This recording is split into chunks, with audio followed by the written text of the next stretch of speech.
Now, the Pareto Principle is also a time management technique that helps people identify and focus on the most important tasks.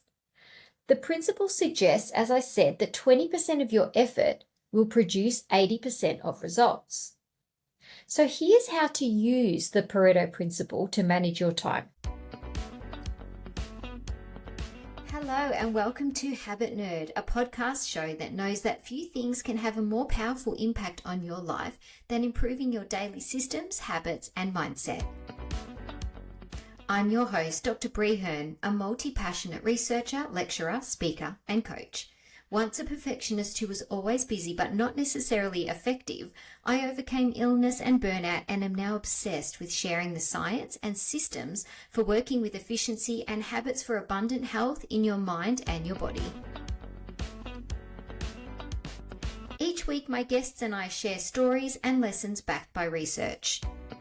So let's buckle up and dive straight into today's empowering conversation. Good morning, good afternoon, or good evening, wherever and whenever you're coming to me on this episode. Thanks so much for joining me. I'm Bree, and you are listening to the Habit Nerd podcast. Now, today's episode is going to be about something called the Pareto Principle, or the 80-20 rule. You may have heard of it, you may not have heard of it. I hope by the end of the episode, you will understand what this principle is and how it will help you in your life, but more predominantly how to help you manage your time and to be more productive in whatever it is that you need to get done, be that work or otherwise. Now, Pareto comes from a man called Vilfredo Federico Damaso Pareto. Now, he was born in Italy in 1848, and he would go on to become an important philosopher and an economist. Now, legend has it that Pareto noticed one day that 20% of the pea plants in his garden generated 80% of the healthy pea pods. When he observed this, it caused him to think about uneven distribution. So he thought about wealth, and he discovered that 80% of the land in Italy was owned by just 20% of the population. Then he went deeper and he investigated different industries, and he found that 80% of production typically came from just 20% of the companies. Therefore, this generalization became that 80% of results will come from just 20% of the action. So this has become known as Pareto's 80-20 rule, and it's a universal truth about the imbalance of input and output. And it's now known, as I said, as the Pareto Principle, or the 80-20 rule. Think about it like this in various business cases. 20% of the sales reps at a company would generate 80% of the total sales. 20% of customers account for 80% of total profits. In hospitals, it's said that 20% of patients account for 80% of the healthcare spending. You can also apply this Pareto Principle, the 80-20 rule, to other areas of your life, such as your health, your finances, or your relationships. On a more personal note, maybe you can relate to my unintentional 80-20 habits. It's been said that we wear 20% of our clothes 80% of the time. I wonder if this is true for you. I know I love clothes, and I own 5 pairs of jeans. But 80% of the time or more, I grab one pair, my wide leg, mid-blue jeans. I love them. I also own a whole basket of nail polish colors, and yet I alternate between the same 3 colors all the time. I'm not sure how many kilometers of roads are in the suburb where I live, but I would bet that I only ever drive on 20% or less of the roads, because I make my daily trips to my kids' schools, to the supermarket, to my gym, and to the petrol station. I bet this is true for you too. On my smartphone, I have 60 different apps that are pinned to the tiles, but 80% of the time I'm only using the ones that are on my home screen. So I use my messages, my social media apps, my banking app, my camera and photos, and the podcast app over and over and over again. And the others I wouldn't even use 20% of the time. When I wanted to improve my fitness, I focused on including protein in each meal and each snack.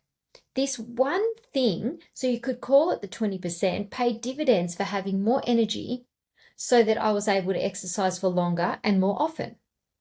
More protein improved my muscle mass so I could lift heavier and I became stronger.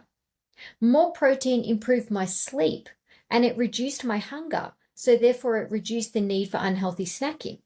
So therefore, that is an example of the Pareto Principle, the 80-20 rule, where 20% of my actions actually had 80% of the results.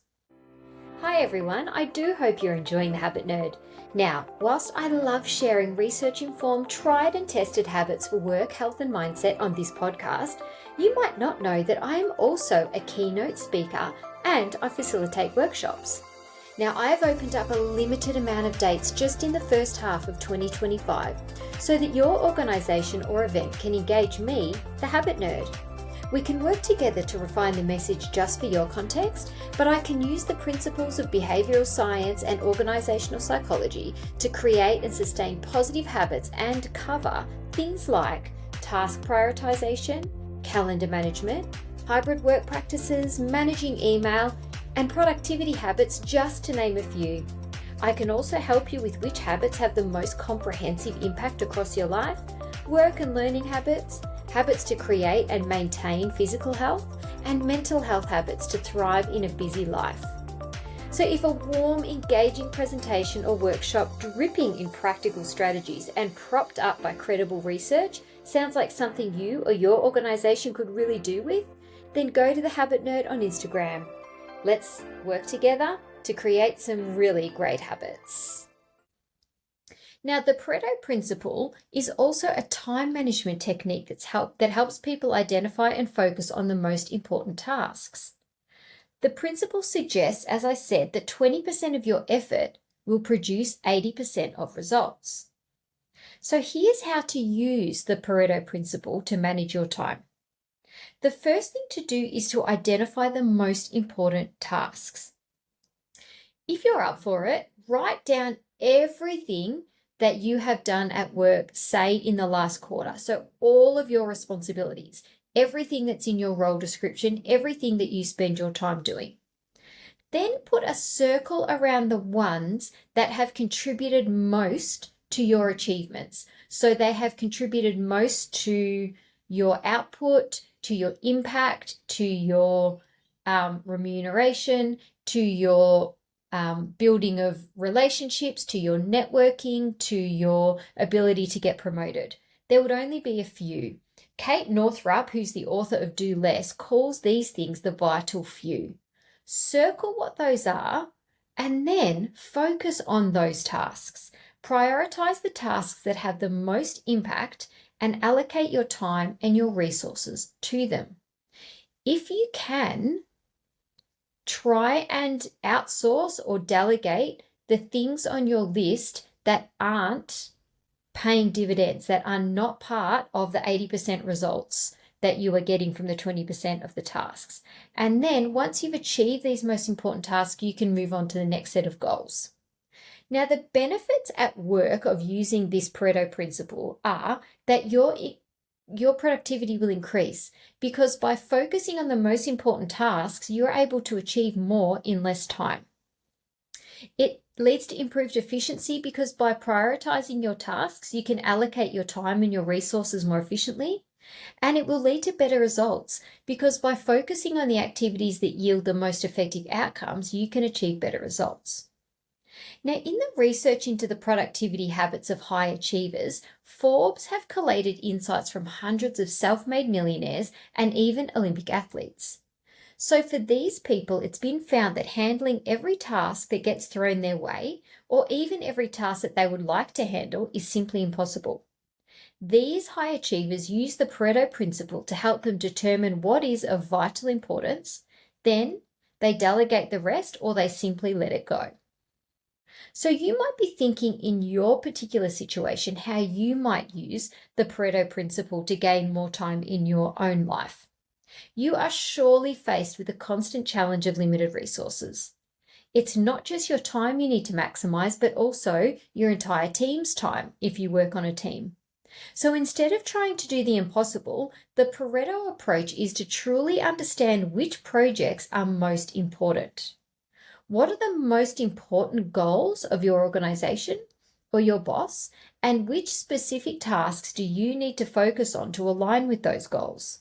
Then try and delegate or drop the rest. You might be somebody who's a freelancer. It's important then to identify your best and your most high-paying clients. Of course, you don't want all your eggs in one basket, but by diversifying too much, you'll quickly lead to burnout. Focus on the money makers and strengthening those long-term relationships as a priority. You might be, like me, an entrepreneur.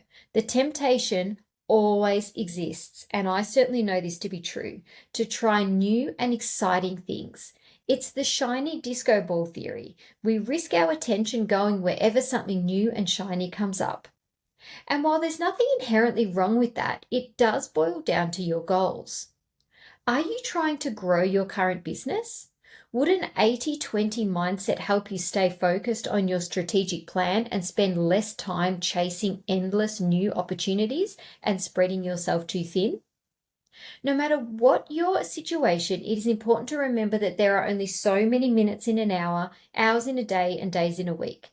The Pareto Principle, the 80-20 rule, can help you to see this as a good thing.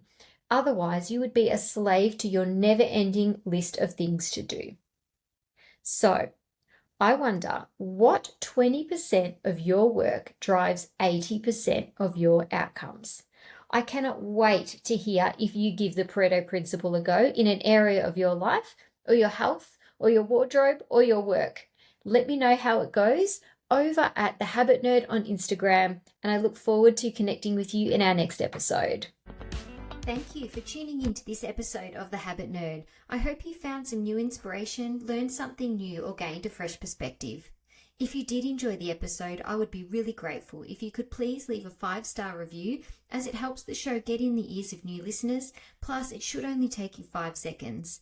If you're keen for more tips and insights, then head over to Instagram and follow Habit Nerd.